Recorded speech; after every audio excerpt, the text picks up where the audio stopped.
Cześć i czołem, kluski z rosołem. Dzisiaj wymieniłam Edwina na gościa specjalnego, ale taką piękną kobietę to można mieć tutaj obok zamiast Edwina, no nie? No obok mnie też również piękna kobieta siedzi. Tak, dzisiaj mamy Bożenkę, która przyjechała i będziemy razem oglądać nasz ten serial.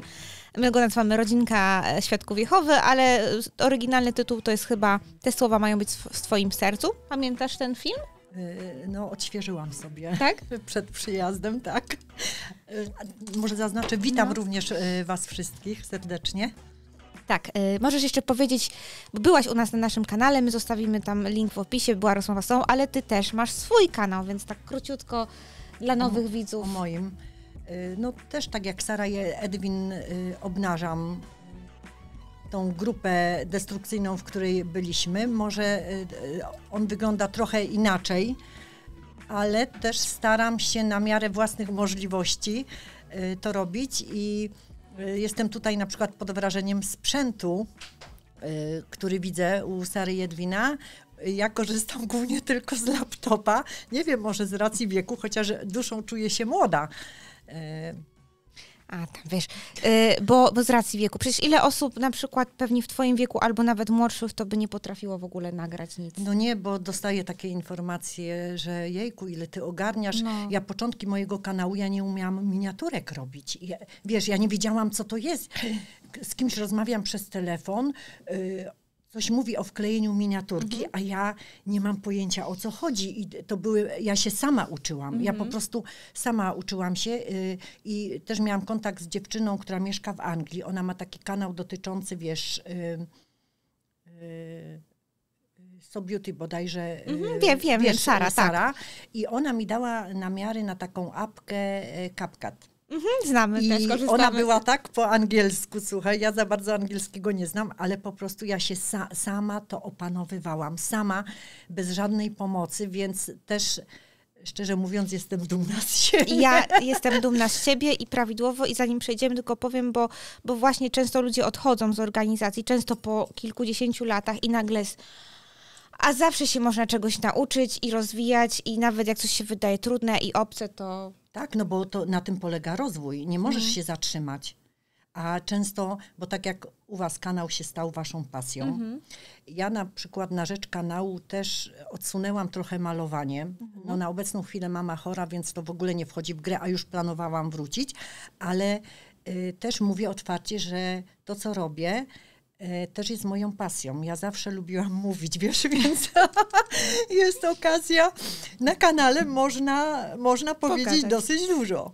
Tak, no właśnie, no dobra, to zaraz będziemy gadać, ale najpierw sobie obejrzymy scenkę. Dla kontekstu w poprzednim odcinku Rodzinka, jak on miał? Tomasz się nazywał, ten ojciec rodziny, no to się bardzo martwi o swoje dzieci, zwłaszcza o córkę, która tam zaczyna randkować z chłopakiem ze świata. No i tutaj żali się swojemu duchowemu przyjacielowi, prawdopodobnie starszemu zboru, no i on mu daje rady, więc sobie obejrzyjmy. Prędzej czy później każdy sam musi zdecydować, czy chce służyć Jehowie. Ale jeśli my robimy wszystko, żeby pomóc dzieciom podejmować mądre decyzje, to wtedy możemy spokojnie zdać się na Jehowę. Wszystko w porządku? Ostatnio szef chce, żebym pracował jeszcze więcej. Przepraszam. Tak, szefie. Oczywiście. Będę za 20 minut?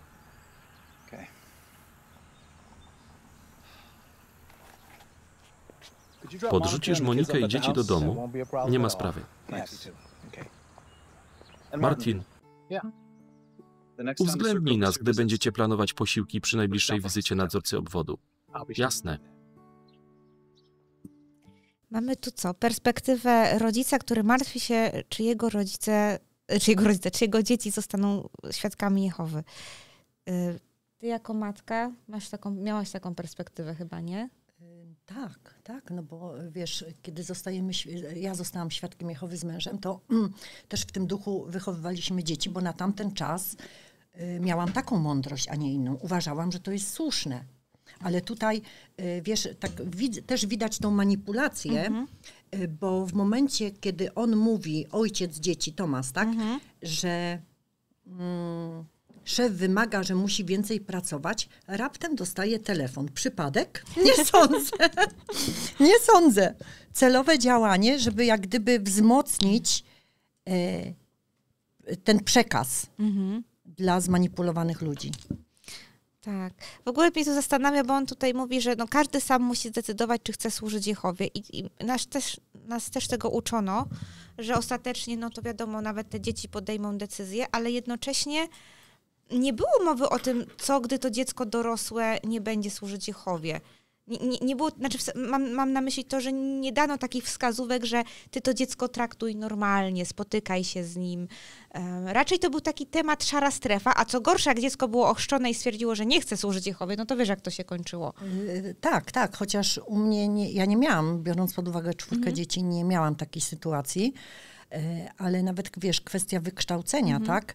Nigdy nie naciskaliśmy, żeby nie szły dalej, chociaż ja mam wszystkie zdolne dzieci, naprawdę, bo mój syn, który ma córeczkę, też kiedy zaczął już pracę zawodową, miał propozycję stypendium i zrezygnował. I pamiętam, jak mój mąż żył, powiedział, że no, sprawy królestwa są ważniejsze. No. Koło się zamyka, albo wiesz, córka, jak mogę jeszcze dopowiedzieć, ta córka, która ze mną opuściła grupę, opowiadała taką sytuację, no bo wiesz, to jest ograniczanie też może tych imprez pozaprogramowych, pozaświadkowskich, tak. Bo w gronie świadków mogły się spotykać, tak, ale poza, więc ona opowiadała coś takiego. Miałam nagrania na YouTube, ale teraz są niedostępne. Na jej prośbę oczywiście. I wyobraźcie sobie, i ona opowiada taką sytuację, że na jedną się zgodziłam. Ja tego nie pamiętam. A że ja jestem samoukiem, jeśli chodzi o szycie, nauczyłam się szyć z burdy.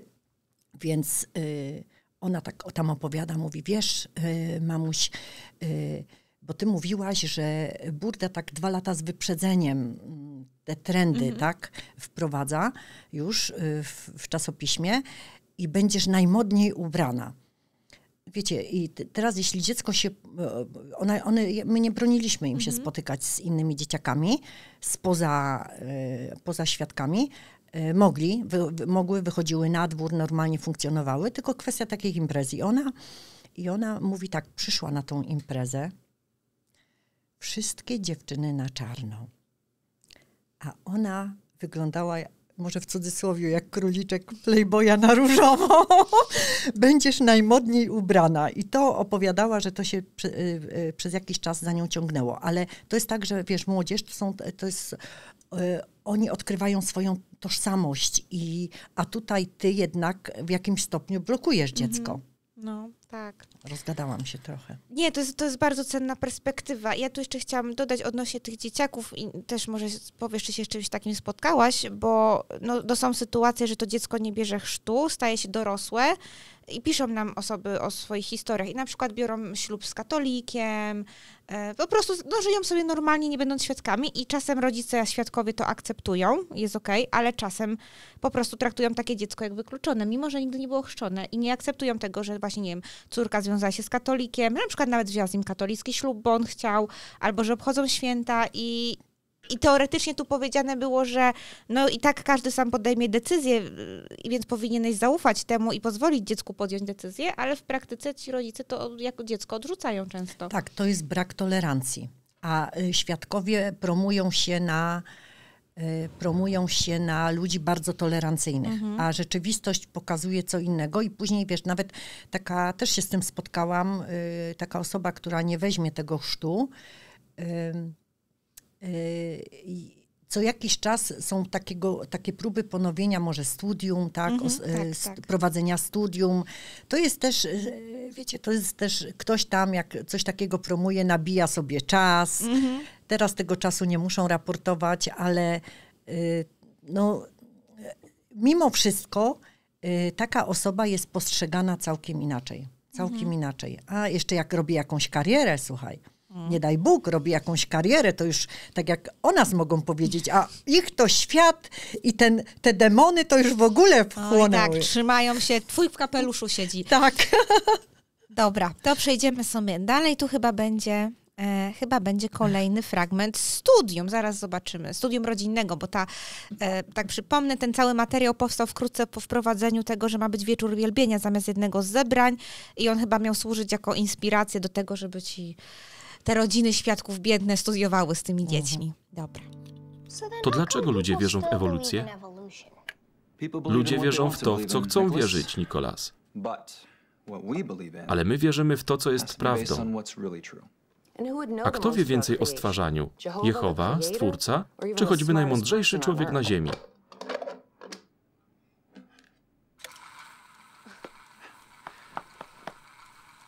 Szkoda, że nie ma Markusa. Nie wiem, czy to by go przekonało. Każdy sam musi utwierdzać się w swoich przekonaniach. To co będziemy robić za tydzień? Mamy 9 owoców ducha. Każdy z nas wybierze sobie jeden i wyjaśni, jak możemy go przejawiać w życiu. Ja wybieram miłość. Dobroć. Dla mnie ma się rozumieć wielkoduszna cierpliwość. W takim razie ja wezmę wiarę. Mogę wybrać dla Markusa radość. Zapraszamy. Przepraszam, myślałem, że już skończyliście. Straciliśmy poczucie czasu. Chcieliśmy pokazać dzieciom model Arki Noego. Macie Arkę? Skąd? Zbudowaliśmy ją kiedyś z naszymi dziećmi. Pewnie. Jak wrócicie, zakończymy modlitwą. Chodź, Beka, będzie fajnie. Zaraz wracamy. No, powiem ci, że się rozkręca ten ojciec rodziny. Już to studium tak nie wygląda sztywno. Nie wiem, czy pamiętasz z poprzednich części. Wiem, widziałam, oglądałam, odświeżyłam sobie, ale wiesz co, to jest... No bo tak, dostrzega, też jest zmanipulowany. Tak. Dostrzega, że jednak nie dawał z siebie tyle, ile powinien. I było sztywne, tak? I było takie sztywne, pieśń. Nie każdy lubi śpiewać pieśń. No nie. Na poprzednim chyba było, tak? Tak, że on nie lubi śpiewać. No, ale tak, ja tak patrzę na niego, to mój mąż miał trochę podobną fryzurę, wiesz, tak? I mój mąż miał anielską cierpliwość do dzieci. No czasami ona się traciła, bardzo rzadko, ale ja go podziwiałam za cierpliwość. Ja prędzej wychodziłam z siebie i stawałam obok, ale tak może powiem wam, jak pewne studium u nas wyglądało. Znaczy mój mąż starał się też regularnie prowadzić i ono nie było sztywne właśnie, to było tak na luzie. I później tak siedzimy, wiecie, u mnie była rozpiętość wiekowa, bo między najstarszym a najmłodszym 16 lat i to trzeba wszystko było dopasować, więc fragment Strażnicy na przykład omawialiśmy, przygotowywaliśmy się wszyscy, najmłodszemu, czy temu, które było wtedy najmłodsze, pomagaliśmy przygotować 1-2 odpowiedzi, żeby się zgłosiło. A resztę materiału każdy musiał dopracować sobie sam. Ale powiem wam, że była taka sytuacja na pewnym studium, gdzie, ja to chyba też u siebie na kanale gdzieś tam się przewinęło, opowiadałam, że tak siedzimy i oczywiście wiadomo, swobodnie na luzie, bo mój mąż nie był taki, wiecie, sztywniak. I tym bardziej, że poznaliśmy już w wieku dorosłym, zostaliśmy świadkami i wyobraźcie sobie, i ten starszy syn, tak sobie siedzimy, coś tam. A to był taki, wiecie, jak są te z pralni chemicznej, te druciaki, wieszaki. Nie wiem, ten czy inny to był, czy normalny taki, co się rozciągał. Zaczął sobie wkładać na głowę, słuchajcie. Takie wygupy. Zaczęliśmy się wszyscy śmiać i w pewnym momencie mój mąż do mnie tak, już taki widać był wkurzony trochę, bo widać było, że on to jakoś znosił jeszcze.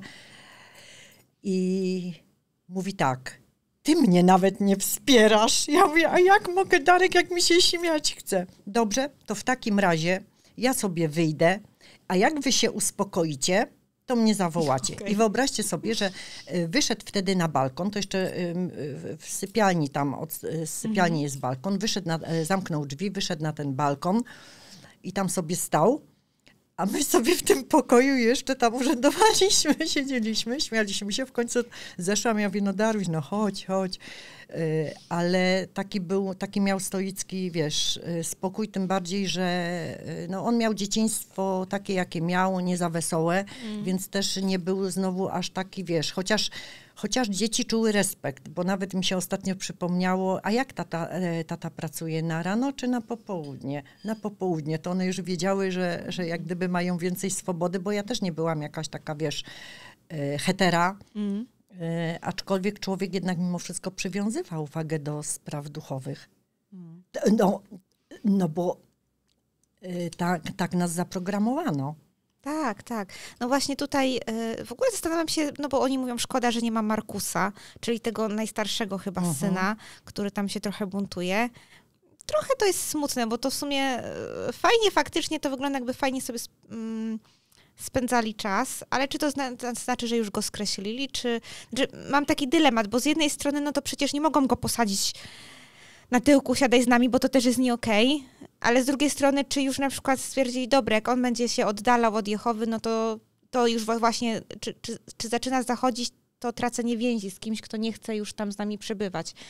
Też chociaż wiesz co, mi się wydaje, że on jest takim typem, że nie chce nic na siłę, zmuszać go.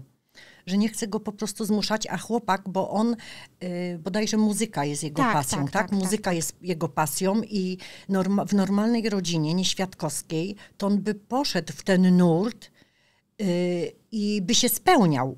A tutaj jednak chłopak czuje ograniczenie i jak gdyby sam się, wiesz, troszeczkę zaczyna izolować też, tak, odsuwać, no tym bardziej, że wpada w towarzystwo, które go motywuje jeszcze, żeby się rozwijał, tak? No bo tak chyba jest.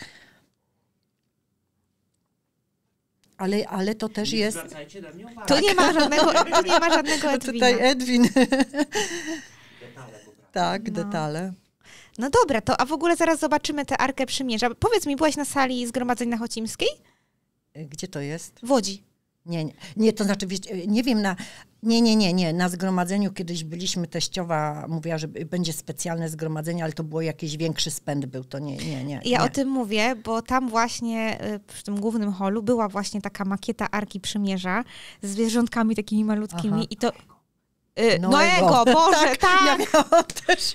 To jest Arka, a to mają Arkę Noego, tak, przepraszam. Ale wszyscy wiedzą, o co chodzi. Dobra, tak, Noego oczywiście, Arka ze zwierzętami była. I dzieciaki to uwielbiały. Ja też oczywiście, no bo ja miałam chyba z 8 lat, jak te sale uruchomili, bo to budowali świadkowie, to jak jeździłam tam, to zawsze to faktycznie robiło na dzieciakach wrażenie i też tu myślę sobie, że właśnie po to są takie zachęty, żeby robić jakieś rzeczy o kosmosie, o zwierzątkach, bo przecież te dzieci to nie chcą czytać o jakichś prorokach, no chyba, żeby się mieli przebrać za proroka, jakieś przebieranki, ale jak oni tym nasiąkają, to potem to z nimi zostaje i już potem, no wiemy jak jest, no nie? Też, chociaż wiesz co, właśnie były takie zachęty, żeby na przykład różne takie rodzajowe scenki, ale mnie to nie grało na przykład osobiście, gdzie na przykład nadzorca gdzieś opowiadał jakieś przekazy, że wiesz, jakieś scenki odgrywane, tak?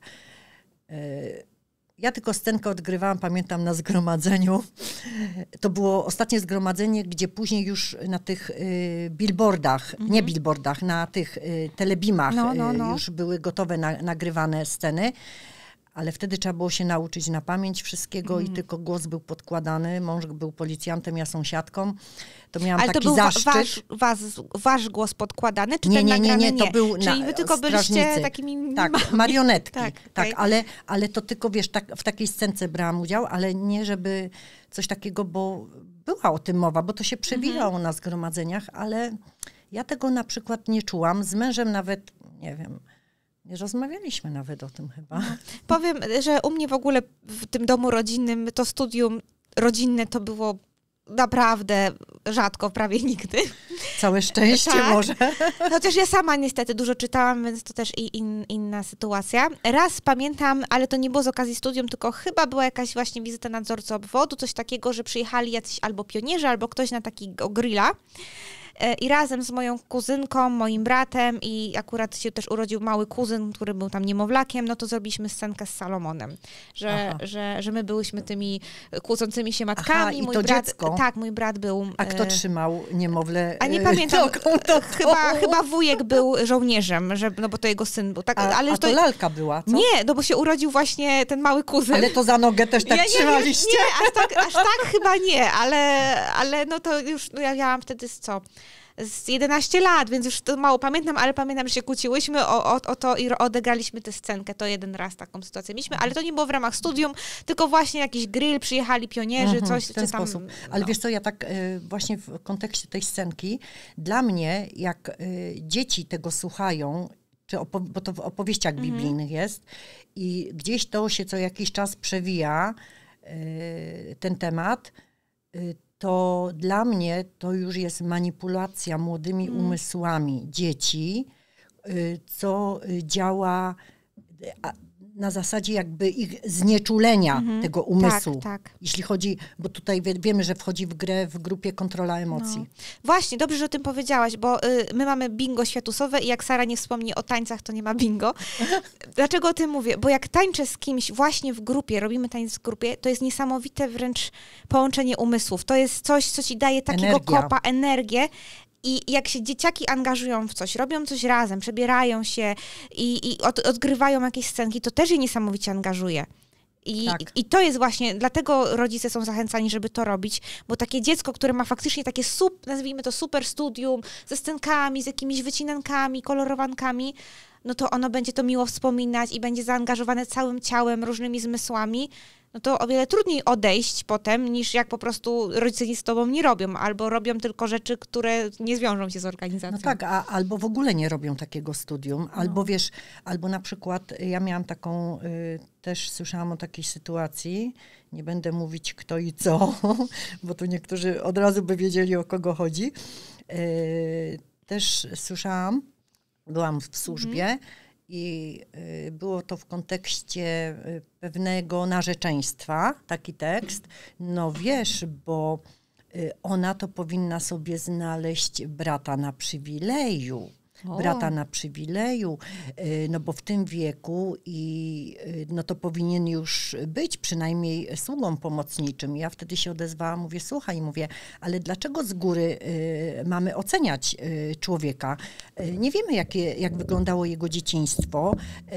Może w niedługim czasie zapracuje na tego sługę pomocniczego. No i wiesz, i teraz takie wnioski, ale to też był plus, bo po prostu jak gdyby to się też przyczyniło do tego, że powiedzmy świadkowie wtedy wyciągnął wniosek, no tak, wyszła za takiego kogoś słabszego duchowo, a później całe małżeństwo po prostu jak piorun w rabarbar, to chyba dlatego i w ogóle, ale uważam, że to też był jeden z głównych czynników, gdzie dziewczynie, kobiecie łatwiej było się uwolnić od sekty i od toksycznego związku.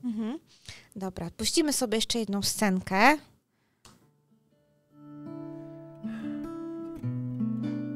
Ale super.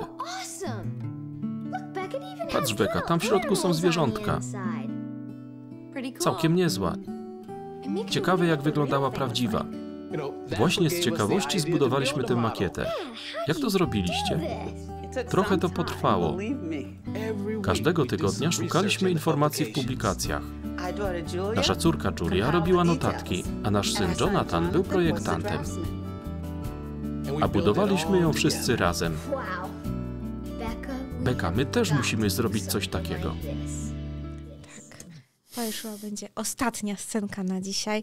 No właśnie, no ten chłopiec, no widać, że on jest zafascynowany i chciałby to zrobić. I tak jak oni opowiadają, że zajęło im to kilka tygodni, no ja się nie dziwię, że potem te ich dzieci zostały w organizacji, bo nasiąkły tym bardzo mocno.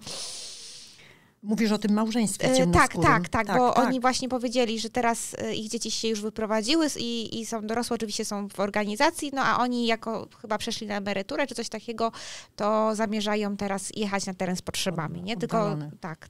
No pomijając, że wiemy, że biorą udział w tym aktorzy. Tak, oczywiście.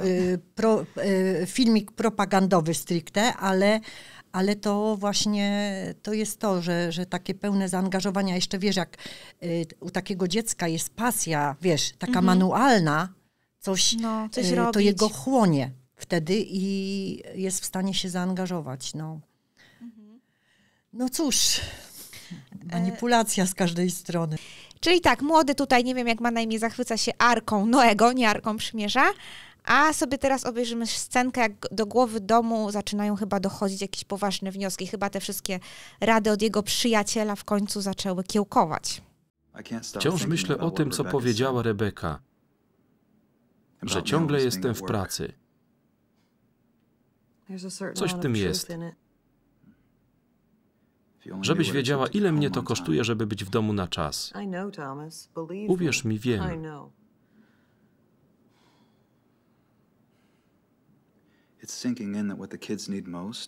Zaczyna do mnie docierać, że dzieci najbardziej potrzebują nie pieniędzy czy prezentów, ale nas. Tego, żebyśmy uczestniczyli w ich życiu. Ale tak trudno jest pogodzić ich potrzeby z naszą pracą. Zastanawiam się, co z tym zrobić. Nawet my nie mamy czasu ze sobą rozmawiać. Tak szczerze. A gdyby tak przystopować z pracą, ale potrzebujemy obu pensji. Może trzeba trochę zacisnąć pasa.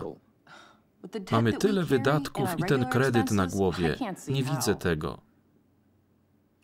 Zacznijmy od początku. Najpierw porównajmy wydatki z dochodami. Martwię się. A jeśli zabraknie nam na życie?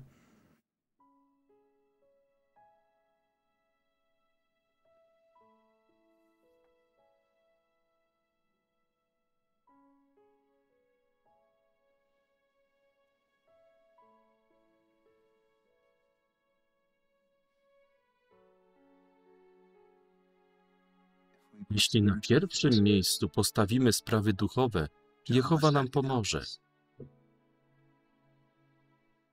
Masz jakieś przemyślenia?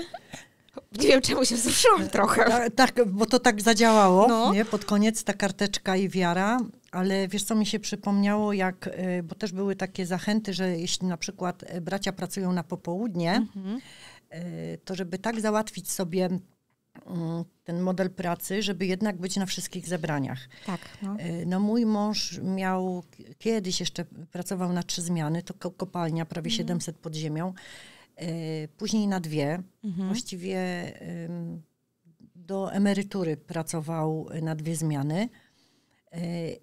I też miał gdzieś takie jakby wyrzuty sumienia, bo był jeden brat, czy tam drugi, co potrafił sobie załatwić i się szczycił tym, nie? Bo to tak, wiesz, co to nie ja, powiedzmy w cudzysłowie.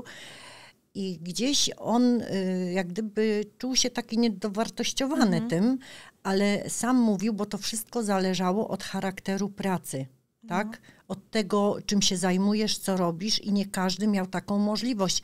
A były takie naciski. Albo na przykład, ja pamiętam, rozmawiałam z kimś też, kto już jest poza i mówił znowu o takim starszym, który się też wymiksował, wiesz, i mówi, no, a tak mnie namawiał, żeby na rano pracować i co? I jego też tam nie ma. Okay. Ludziom się otwierają oczy, tak? Ale tutaj, wiesz, jeszcze mogę coś dopowiedzieć. Jasne. Bo tutaj jeszcze też oni zwracają uwagę, że pieniądze to nie wszystko, tak? Zobacz, jaka tu jest manipulacja. Przecież pieniądze są potrzebne do realizowania własnych marzeń. Do wyjazdu na wakacje. A może kilka razy w roku na jakiś podróż dookoła świata, w cudzysłowie powiedzmy, tak? A tutaj zobacz, ale to też jest, bo ty nie możesz ciężko pracować, bo ty musisz więcej dać z siebie. W ogóle właśnie, fajnie, że o tym powiedziałaś, bo ja dzisiaj sobie rano myślałam o tym, że gdyby ktoś mnie zapytał, czego mi w tej chwili brakuje w życiu, to ja bym powiedziała, że mi brakuje pieniędzy. Nie jakoś dużo, ale odrobinę więcej, żebym jakby miała taki spokój. Bo mam zdrowie, mam super relacje, no jakby na sytuację na świecie nie mam wpływu kompletnie, co się wydarzy, co co zrobią politycy, co zrobią rządy. Jakby mogę się tym martwić, ale po co, bo przecież nic nie zmienię. Więc tak, ale uświadomiłam sobie, że ja nawet mówiąc to do siebie, że brakuje mi w życiu jakby pieniędzy, to ja od razu mam w głowie tę łatkę, że jestem materialistka, że jakim jestem złym człowiekiem nadal, tak po świadkowsku, nie? Tak. To znaczy, ja już sobie to wyrzuciłam, wiesz, bo oni żyją gdzieś tam na górze w dostatku, w dobrobycie. Tutaj, no i część świadków, słuchajcie, też prowadzi inne życie, tak? Oczywiście. I nie patrzy na to, co mówi korporacja, ale to jest właśnie to, że jak to mówią, pieniędzy nigdy dosyć, a pieniądze też dają nam szczęście, ale to właśnie wpajanie ludziom, wiesz, że jesteś, bo tutaj jak on jest stwierdza, ale to też jest zmanipulowane, tak? Bo powiedzmy, mówimy o nim jako o świadku, nie o aktorze, no to stwierdza, że jednak, bo analizują tam od strony materialnej to wszystko, że jednak za dużo pracuje. A ja tak pomyślałam, a może za dużo czasu poświęcają służbie i przygotowaniu. Bo wiesz, no, cała tak, otoczka, tak. Ja już, wiesz, zebranie, musisz wyjechać na zebranie, tak. Odległość, Tak. Ogarnąć się, garnitur, kobieta, przygotować. Czasowo to może ogólnie zależy gdzie, to mogą być 4 godziny. Tak jest. Dolicz teraz w tygodniu wychodzenie do służby, bo trzeba więcej. I summa summarum, gdyby oni pracowali zawodowo, nie byliby świadkami, tak? To my nawet, jak ja sobie teraz analizuję, my mielibyśmy więcej czasu na wspólne spędzanie czasu z dziećmi. Najbardziej. Ja mam blisko park, można by było częściej iść do parku. Nie było czasu, słuchaj, nie było czasu. Dzieci wychodziły koło bloku, gdzieś tam na osiedlu się bawiły, bo nie było czasu na to. Tak bo jest. musisz, a jeszcze przygotuj się do zebrań. No, tak? my często mówimy, że jak przestaliśmy chodzić na zebranie, jeden ze starszych zapytał Edwinę, czy naprawdę masz tyle więcej czasu? Tak. Nawet wtedy, bo teraz jeszcze się śmieję, że my uprościliśmy życie tak jak ta rodzina. Tak. Więc, ale chodzi o to, że nawet wtedy, gdy jeszcze tak jakby cisnęliśmy bardzo mocno z pracą i tak dalej, bo my się po prostu wypaliliśmy, więc to nie jest tak, że nagle zaczęłam zarabiać wiadomo ile, po prostu się wypaliliśmy, ale nawet wtedy, to i tak nie chodząc na zebrania mieliśmy znacznie więcej czasu. Ale co mnie zastanawia, to, co on tu powiedział, że zaczyna do mnie docierać, że dzieci najbardziej potrzebują nie pieniędzy czy prezentów, ale nas. I oni tu próbują przedstawić, że on ma takie, w tym myśleniu, to on się zapędli w takie myślenie świeckie, nie świadkowskie. Tak. I teraz dopiero się odkręca. Ale mi się wydaje, że raczej bardzo dużo rodziców w świecie wie, że dzieci potrzebują przede wszystkim rodziców. Jasne, będą osoby, które będą myślały, że kupią dziecku, nie wiem, co chwila jakiś nowy prezent, coś tam, ale to wszędzie będą takie osoby. Ale znam pełno ludzi ze świata, którzy właśnie tak sobie organizują życie, na przykład, że weekendy tylko dla dzieci, że na przykład pracuję tylko do tej godziny i potem spędzam czas z dzieckiem. I on dopiero teraz do niego doszło, że dzieci nie potrzebują pieniędzy czy prezentów, ale rodziców. Także to jest według mnie mocno naciągane, żeby pokazać, że niby ludzie w świecie są tacy zapatrzeni na te... Wiesz co, właśnie to, co mówisz, mi się przypomniało. Ostatnio rozmawiałam z chłopakiem, który był u mnie na kontencie, na kanale, bo to wiesz, tak troszeczkę brzmi, na kontencie i to jest to ostatnie. I właśnie jak ja wiem, że Patryk, bo on ma na imię Patryk, on sam mówi, że nie musiałby tu siedzieć na przykład i rozmawiać, ale to była taka ważna sprawa, żeby to upublicznić, ale bo on ma co robić, bo on ma rodzinę, ma 2 dzieci, jak gdyby też priorytetem dla niego jest rodzina. Wiesz, no to jest chłopak, który nie wiem w którym roku już przestał być, jest poza organizacją, ale wiesz, i też jak jesteś już poza i masz kontakt z różnymi osobami, nawet jak ja się przemieszczam pociągiem i gdzieś się nawiązuje rozmowę, wiesz, to życie właśnie, ja mówię, no część to jest taki pęd i kupowanie dzieciom, dawanie prezentu zamiast swojego czasu, bo tak też bywa, ale jest gro rodziców, którzy jeżdżą gdzieś, wiesz, chodzi o pasję, czy rozwijanie pasji dzieci, nie na siłę, bo to też nie można realizować własnych marzeń za pośrednictwem dzieci. Bo wiesz, ktoś się w czymś w życiu dorosłym, czy jako nastolatek młody człowiek nie zrealizował, no to ja teraz i będę to przekonanie wpajać dziecku, tak? Tak, fajnie, że to powiedziałaś, że no piękne myśli. Mam nadzieję, że dzisiaj nasi widzowie dużo doświadczenia od ciebie zebrali. Tak, koniecznie. Tak, w ogóle jesteśmy bardzo zadowoleni, że się pojawiłaś i dajcie znać, co sądzicie o takich gościnnych odcinkach. Kanał Bożenki oczywiście zostawimy w opisie, ale może jeszcze przypomnieć, Bożenka? Tak, nazwa kanału Zawłaszczeni przez sektę. A wiesz, że ja mam jeszcze jeden? Ja zapomniałam wam powiedzieć. Ale no to tak, śmiało, możesz to znaczy, wiesz co, tylko, że on jest ponad rok, nie nagrywam, ze względu na to, że poprzedni telefon mi nie miał tyle pamięci, wiesz, i właściwie to tak ugrzęzło, ale ostatnio spotkała mnie dziewczyny w Katowicach, i jedna z nich mówi, wie pani co, ja jestem pani fanką. Ja myślałam, że kanał Zawłaszczeni przez sektę, a okazało się, że ona ogląda inny. Ja mam taki kanał Babcia na obcasach, wiesz, gdzie chodzi o, pokazuje stylizację. Stylizację, wiesz. Ja byłam pierwszy raz, ktoś mnie zaczepił, bo taka odskocznia, wiesz. No teraz to też nie ruszy ze względu na mamę, nie? Ze względu na chorą mamę, ale to też pokazuje, znaczy to mi uświadamia, że to jest czas, gdzie trzeba poświęcić go najbliższej osobie, bo nie wiemy, ile jeszcze ona z nami będzie, tak? Tak. No dobra, czyli tak, wzruszająco, ale czyli teraz skończmy tak energicznie, na chwilę schowamy łzy. Czyli tak, kanał Bożenki Zawłaszczeni przez sektę, możecie tam zaglądać. A jeśli ciekawią was nasze materiały, to możecie zajrzeć do rozmowy z Jackiem, który po prostu, no mózg mi wybuchł. Ja myślałam, że mam wszystko przerobione w temacie świadków, a jednak nie. A w tym odcinku tutaj po lewo możecie się dowiedzieć, co świadkowie Jehowy myślą o poście i czym się różnią w tym podejściu od innych religii. Koniecznie subskrybujcie nasz kanał, subskrybujcie kanał Bożenki i do zobaczenia w następnym odcinku. A we wtorek będzie już o ślubach i weselach, także myślę, że lubicie takie lifestyle'owe tematy. Oczywiście w kontekście świadków. Cześć! Do widzenia. Hej.